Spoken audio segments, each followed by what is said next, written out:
Muito bem, dando continuidade ao PET volume 2, né, a quarta semana, né, do PET volume 2 aí de Sociologia. Nessa semana nós vamos tratar um pouquinho a respeito do corpo social. Semana passada falamos sobre os fatos sociais, né, do Émile Durkheim, e essa semana sobre o corpo social, né? Só para relembrar, o Durkheim, ele é filósofo francês, foi um dos pensadores que mais contribuiu para a consolidação da sociologia, tornando-se o primeiro professor universitário dessa disciplina. Então, Durkheim, né, quem criou, né, a disciplina sociologia, né, utilizando, né, métodos científicos, né, lembrando sempre que a sociologia ela é uma ciência, né, que estuda aí os fenômenos sociais. Então, para dar continuidade aqui, as ideias de Durkheim sobre a sociedade, né, o que era aí a sociedade na visão de Émile Durkheim, né? O indivíduo, para Émile Durkheim, o indivíduo ele é um produto da sociedade, né? Então a sociedade ela vai moldar o indivíduo da forma em que ela deseja, né? Aquele que, se nós lembrarmos aí dos fatos sociais, o coercitivo, né? As pessoas elas se moldam conforme a sociedade. A sociedade, então, ela vai preceder o indivíduo, né? Então a sociedade vem antes do indivíduo e o indivíduo está inserido ali dentro da sociedade. É o que mais ou menos aí a definição, né, do que é o corpo social, né? A gente vai ver um pouquinho ali na frente essa definição, né, o entendimento que Durkheim tinha em relação ao corpo social, né? O que seria esse corpo social? Nós temos ali do lado, né, uma tirinha, né, do Kelvin, né? Então você tem uma pergunta, Kelvin? Sim, que certeza eu tenho que esta educação está me preparando adequadamente para o século XXI. Eu estou recebendo os conhecimentos de que precisarei para competir efetivamente numa economia global. Eu quero um bom emprego. Quando eu sair daqui, eu quero oportunidades. Aí a professora vai responder para ele: neste caso, meu jovem, eu sugiro que você comece a se esforçar mais. O que você tira da escola depende do que você põe nela. Ele vai e desanima, né? Acontece muito isso com a gente, né? Então a gente tem que começar a perceber, né, que a escola, né, a educação, ela está aí e ela não vai te fazer sozinho, né? Sozinha. Ela vai te dar o que você pede a ela. Se você não usa, né, a escola, né, da maneira correta, né, para que você consiga ter os seus conhecimentos, para que você consiga alcançar os seus conhecimentos, ela vai te dar aquilo que você pede, né? Então depende muito aí da força de vontade, né, do que você pretende retirar da escola. Então isso aí demonstra mais ou menos, né, essa ideia, né, do produto da sociedade. Então você é um produto da escola também, né? E esse produto vai ser bem acabado ou mal acabado. Isso vai depender do que você vai colocar, né, na escola, né, da sua intenção com a escola. Durkheim definia a sociologia como ciência, né, rompendo com as ideias de senso comum. Nós já estudamos isso, já sabemos muito bem a respeito aí do que é o senso comum, né, do que é a ciência, se uma complementa a outra, se elas são opositoras. Nós estudamos isso lá na primeira semana, se eu não estiver enganado, do PET 2. O objeto da sociologia são os fatos sociais. Nós já viemos, né, falando a respeito disso aí durante essas duas primeiras, né, essas 3 primeiras semanas aí do PET 2. Devem ser estudados como coisas, isto é, como algo com existência própria, objetiva, e que atua de forma coercitiva sobre os indivíduos, né? Então, os fatos sociais, eles atuam coercitivamente sobre o indivíduo, né? Aquilo que nós falamos da influência externa, né? Na sua formação. A sociedade poderia ser compreendida da mesma forma que os fenômenos da natureza. Ele acreditava que os fatos sociais poderiam ser estudados através dos mesmos métodos científicos empregados nas ciências naturais, isso é, havendo neutralidade. Então, para Durkheim, né, o estudo dos fatos sociais poderia ser feito através de ciência, né, através da pesquisa, da experimentação, da observação, né, através de métodos científicos. Durkheim entende sociedade como um corpo organizado, assim como a biologia, que compreende o corpo humano e todas as suas partes em pleno funcionamento.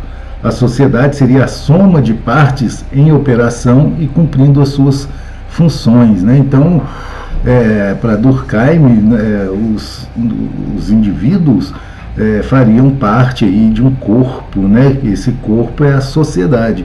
E essa sociedade só vai funcionar bem se os indivíduos, né, que compõem essa sociedade tiverem a sua participação dentro desse contexto, né, do corpo social. Durkheim e o fato social, né, as características, coerção, exteriores, generalidade, né, tudo isso aí nós vimos, né, em aulas passadas, né, em que o exterior, a influência do exterior, né, em relação às suas atitudes, em relação à formação, né, da sua personalidade. As regras sociais, os costumes, as leis já existem antes do nascimento das pessoas. São a elas impostas, né, por mecanismos de coerção social, como a educação. Nós estudamos bem isso aí na aula passada em relação à escola, né, a coerção, né, a imposição de regras que já existem, né, na sociedade e que são impostas aos indivíduos, né. Nós até vimos, né, aquele quadrinho ali, né, em que a menina fala que vai pintar o cabelo de verde, né? E a mãe pergunta por quê, ela fala que quer mostrar a individualidade dela e também porque todo mundo está fazendo, né? O que na realidade então está sendo imposto a ela, né? Pela sociedade, fazer uma mecha no cabelo dela, né? Porque todo mundo já está fazendo. Princípios essenciais para Durkheim, né? Então o Durkheim ele fala que existem 3 princípios essenciais, né? A consciência coletiva, né? O que é essa consciência coletiva para Durkheim? Ideias, né, morais e normativas, crenças e sentimentos comuns a uma comunidade e permanece de geração para geração, né? Então é aquela consciência que as pessoas possuem, né, de ideias morais, de normas, de crenças, de sentimentos comuns, né, a todos os participantes de uma sociedade, e que aquilo vem de uma geração para outra, né, vai se passando de uma geração para outra. Não são leis, né, não são leis escritas, por exemplo, né, são algo consciente, né, algo da consciência coletiva, né, de que todos devem cumprir. Um outro princípio é a solidariedade mecânica, fundamenta-se na adesão total do indivíduo ao grupo ao que ele pertence, né? Então, é quando o indivíduo ele pertence a determinado grupo de pessoas. A solidariedade orgânica fundamenta-se na cooperação dos indivíduos e dos grupos. Então, a solidariedade orgânica é um movimento, né? Uma concepção de que as pessoas cooperam, né, fazem cooperação entre si, né, entre os indivíduos de um determinado grupo. Para Durkheim, é o desenvolvimento da divisão do trabalho que permite a transformação da sociedade. Tá? Então, a divisão do trabalho vai gerar aí diferenças das pessoas, e essas diferenças elas geram uma nova organização. Durkheim ele concebe as sociedades mais complexas como grandes organismos vivos, onde os órgãos são diferentes entre si, que neste caso corresponde à divisão do trabalho, mas todos dependem um do outro para o bom funcionamento do ser vivo, né? Então, cada pessoa tem a sua função na sociedade, da mesma maneira que os órgãos, né, dos seres vivos têm as suas funções e são indispensáveis, né? A gente não consegue imaginar um ser vivo, né? Vamos pegar um ser humano, né, viver sem o coração, né? Então, ou viver sem sem pulmão, né, sem fígado. Então, para a sociedade, né, para Durkheim, a sociedade também é dessa forma, né? E cada indivíduo tem a sua função na sociedade. A crescente divisão social do trabalho faz aumentar também o grau de interdependência entre os indivíduos, né? Então, para que a sociedade funcione, né, os indivíduos, né, dentro dessa divisão de trabalho, eles têm que ser dependentes, né? Eles dependem um do outro. Então, esse funcionamento da sociedade vai depender aí dessa organização social, né, da divisão do trabalho.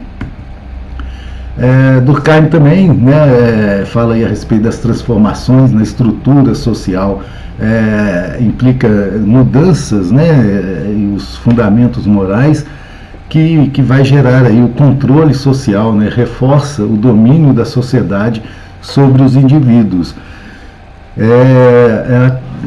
Essa parte, né, em que o indivíduo ele faz parte da sociedade, né, ele compõe a sociedade, e a sociedade só vai existir se esses indivíduos, né, atuarem dentro de um mesmo princípio, né, que seriam os fundamentos morais. Pode levar a estados de anomia, estado de enfraquecimento ou ausência de leis e normas. A sociedade é análoga a um organismo em que as partes, as instituições, cooperam para a manutenção do todo. Essa ideia, né, ela dá fundamento, né, e ela cria aí a teoria funcionalista. Tá? O que é essa teoria funcionalista, né? O funcionalismo é um ramo da antropologia e das ciências sociais que procura explicar aspectos da sociedade em termos de funções, né?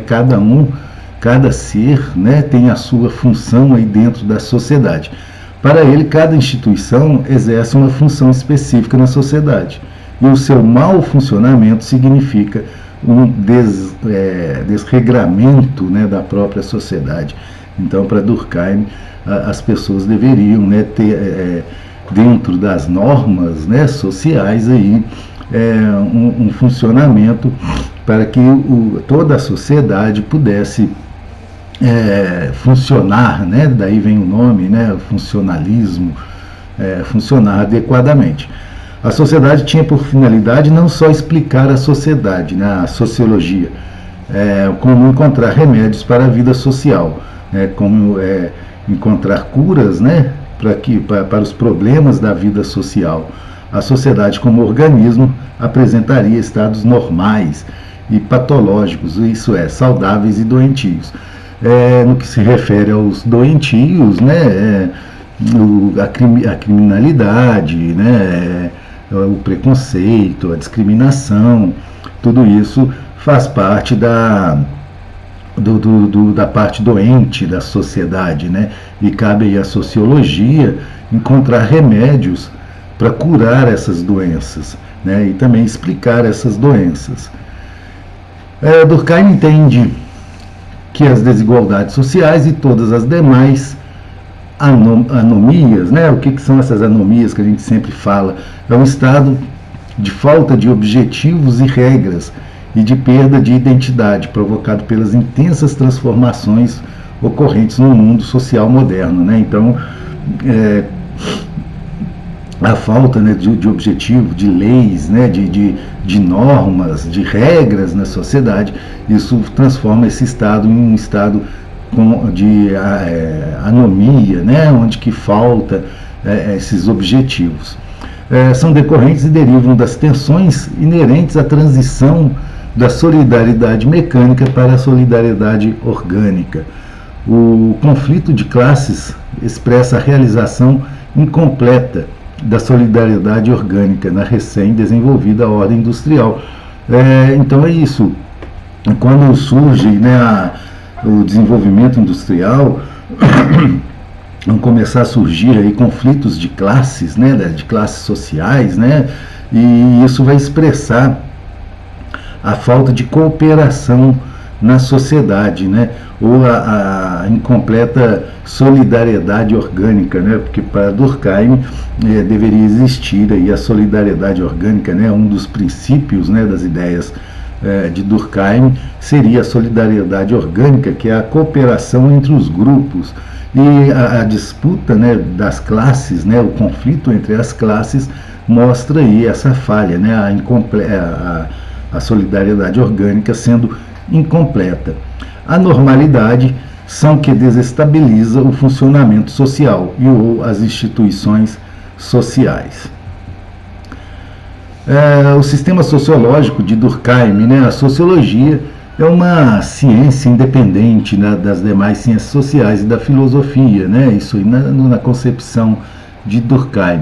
A causa de cada fato social deve ser procurada entre os fenômenos sociais que o antecedem, né? Então, os fatos sociais, né, eles devem ser estudados, mas sempre buscando, né, o entendimento pelo que antecedeu, né? Um fato social ele ocorre, mas para que ele ocorra tem que ter um antecedente. A realidade social é formada pelos fenômenos coletivos, né, os fatos sociais. Fatos sociais são exteriores aos indivíduos e formam uma realidade específica que exerce sobre eles um papel coercitivo, né? É a tal da influência que nós falamos, né? A influência externa, né? O fato social que obriga a pessoa a ter determinados pensamentos, a ter determinadas reações, né? Vamos ver o quadrinho ali. Se os objetos foram feitos para serem usados e as pessoas para serem amadas, por que tendemos a amar os objetos e a usar as pessoas? Então fica aí esse pensamento, né? Por que a gente dá mais valor a objetos do que as pessoas, sendo que as pessoas foram criadas aí para serem amadas, né? E não os objetos. Assim a gente termina, né, com essa dúvida, né, que a gente deixou aí. Vocês podem refletir a respeito, né, por que nós amamos tanto os objetos e não amamos tanto as pessoas. Aproveito aí para pedir para vocês, né, fazer a inscrição aqui no canal Recorte, né, lá no YouTube, e também seguir lá no Instagram, o @recorte_histórico. Terminando a aula, um abraço a todos e até a próxima aulinha, né, de Sociologia.